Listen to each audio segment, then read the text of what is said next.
16వ శాసనసభ 6వ సమావేశానికి ఇచ్చేటువంటి సభ్యులందరికీ స్వాగతం, సుస్వాగతం. ఈ తీర్మానం ప్రవేశపెట్టే ముందు నాకు చిన్న విన్నపం అండి.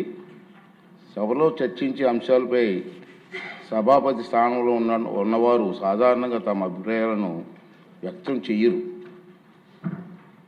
కానీ ఈనాటి సమావేశం ప్రాముఖ్యత దృష్ట్యా ఒక సగటు తెలుగువాడిగా నా ఆవేదన, అభిప్రాయాలు పంచుకోదలిచాను.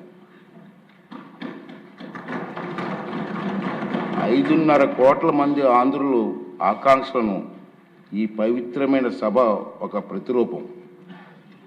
ఈరోజు ఈ సభ మన రాష్ట్ర ప్రగతికి ఎదురయ్యే సవాళ్లను శాశ్వతంగా తొలగించే యజ్ఞం జరగబోతుందని నేను భావిస్తున్నాను.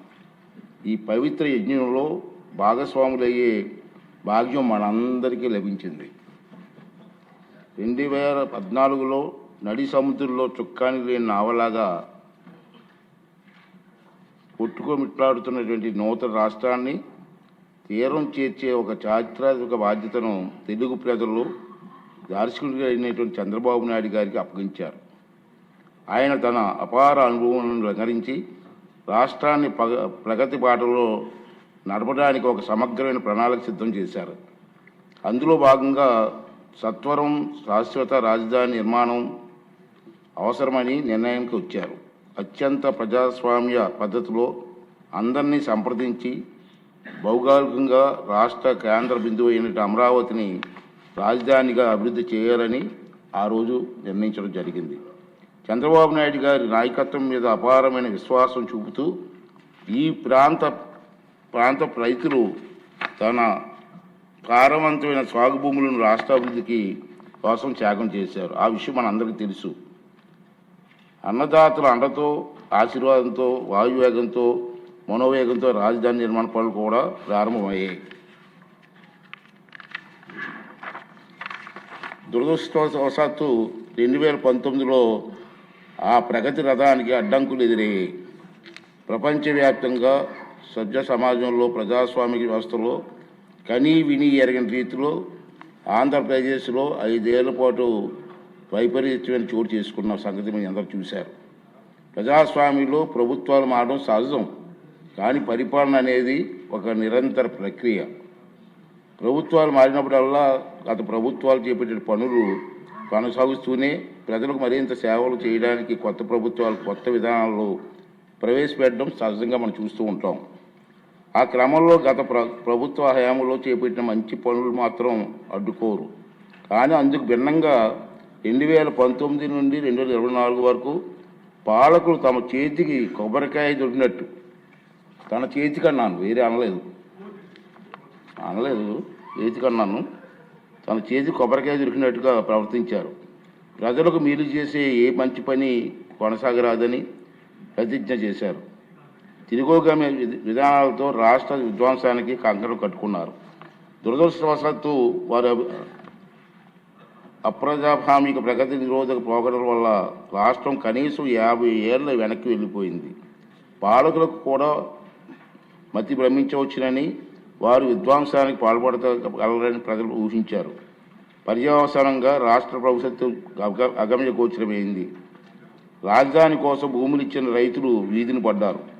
ఆత్మ గౌరవానికి మారుపేరిన రైతులు అవమానాలు పాలయ్యారు. ఎందరో ప్రభుత్వ హింసకు బలయ్యారు. అలాంటి దురదృష్టకర పరిస్థితులు పునరావృతం కాకుండా రాష్ట్ర బంగారు భవిష్యత్తు తిరుగులేని పునాదులు వేయడానికి ఘనమైన చారిత్రక వారసులు గల అమరావతి నగరాన్ని శాశ్వత రాజధానిగా శిలాక్షరాల్లో లిఖించవలసిన అవసరం వచ్చిందని ఈ ప్రజాప్రభుత్వం నిర్ధారణకు వచ్చింది.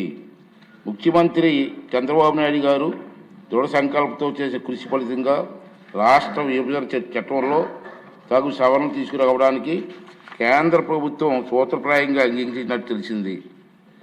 అందుకోసం అవసరమైన తీర్మానం చేయడానికి ఈరోజు మనం అందరం ఇక్కడ సమావేశమయ్యాం. ముక్త కంఠంతో తెలుగు ప్రజలందరికీ రాష్ట్ర అభివృద్ధి పట్ల మనకున్న చిత్తశుద్ధిని, అంకిత భావాన్ని చాటి చెప్పే అవకాశం ఇది. తెలుగు జాతి ప్రగతిని ఎవరు అడ్డుకోలేరు అని ఘంటాపథంగా ప్రకటించే అవకాశం ఇది. కనీసం ఈ రోజైనా ఆ 11 మంది వస్తారని ఆశించాను. ఈ తీర్మానం బలపరిచి తమ తప్పులను పశ్చాత్తాపడతారనుకున్నాను. కానీ చేసిన తప్పులను సభాముఖంగా ఒప్పుకునే ధైర్యం కానీ నిజాయితీ కానీ వారికి లేవని నాకు అర్థమైపోయింది.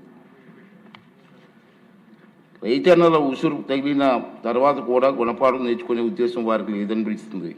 ఇది వారికి విజ్ఞతగా వదిలేద్దాం. సభ్యులంతా ఈనాటి సమావేశానికి ప్రాముఖ్యతను అర్థం చేసుకొని అర్థవంతంగా నిర్మాణాత్మకంగా చర్చల్లో పాల్గొని ఈ అవకాశాన్ని సద్వినియోగం చేసుకుంటారని చెప్పి నేను ఆశిస్తున్నాను. ఆంధ్రప్రదేశ్ రాష్ట్ర సిరి సంపదలతో ఆరోగ్యంతో ఆనందంతో విలసిల్లేలా సుస్థిర మార్గాన్ని ఖరారు చేసినందుకు తెలుగు జాతికి ఈనాటి సమావేశాన్ని చిరకాలం గుర్తుండిపోతుంది. రెండో విషయం ఏంటంటే మన అందరం కూడా ఈ చరిత్రాత్మక సంఘటనలో చర్చల్లో పాల్గొన్నందుకు మన అందరూ కూడా గర్వపడాలండి. చరిత్రలో మనందరం మిగిలిపోతాం. చాలా ఇంపార్టెంట్. ఆ రాబోయే తరాల వారికి కూడా ఈ సభ ఇటువంటి మంచి తీర్మానం చేసిందని చెప్పుకునే పరిస్థితి మనకు కల్పించింది. దీనందరూ కూడా అర్థవంతంగా చర్చలు పాల్గొని మరి వీరందరికీ సహకరిస్తారని ఆశిస్తూ ఇప్పుడు గౌరవ ముఖ్యమంత్రి గారు ప్రభుత్వ తీర్మానాన్ని ప్రవేశపెడతారు.